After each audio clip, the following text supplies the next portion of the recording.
उत्तर प्रदेशमधील जनतेने कमाल करून दाखवली. संविधानावरील धोका ओळखून इंडिया आघाडीला साथ दिली. राहुल गांधींकडून जनतेचं कौतुक. तर पुढील भूमिका बैठकीनंतर ठरणार. राहुल गांधींची माहिती.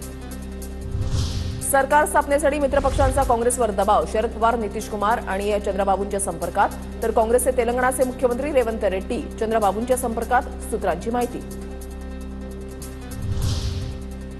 शरद पवार आणि सुप्रिया सुळे दिल्लीला रवाना. इंडिया आघाडीची संध्याकाळी राजधानी दिल्लीमध्ये बैठक.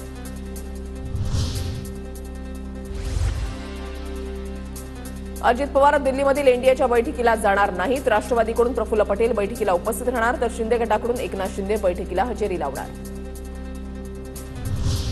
राहुल गांधी वायनाडमधील खासदारकीचा राजीनामा देणार. सूत्रांची माहिती. उत्तर प्रदेशमधील रायबरेली आणि केरळमधील वायनाड या दोन्ही मतदारसंघातून राहुल गांधींचा विजय. निकालाचं आत्मचिंतन करून विधानसभेला सामोरं जाऊ. यंदाच्या लोकसभा निवडणुकीचं समीकरण वेगळं होतं. लोकसभा निवडणुकीच्या निकालानंतर सुनील तटकरेंची प्रतिक्रिया.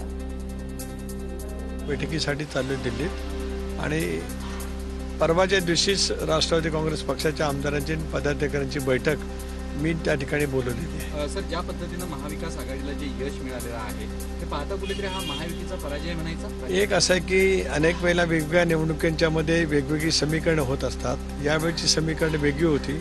आम्ही या साऱ्याचं निरीक्षण करू, आत्मचिंतन करू, आत्मपरीक्षण करू आणि पूर्ण ताकदीने पूर्ण क्षमतेने विधानसभेला सामोरे जाऊ.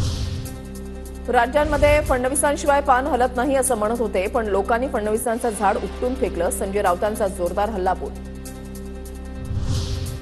मोदींची गॅरंटी लोकांनी संपवली. भाजपला बहुमत मिळालेलं नाही. मोदींचं नाक कापलं गेलंय. राऊतांची मोदींवर टीका.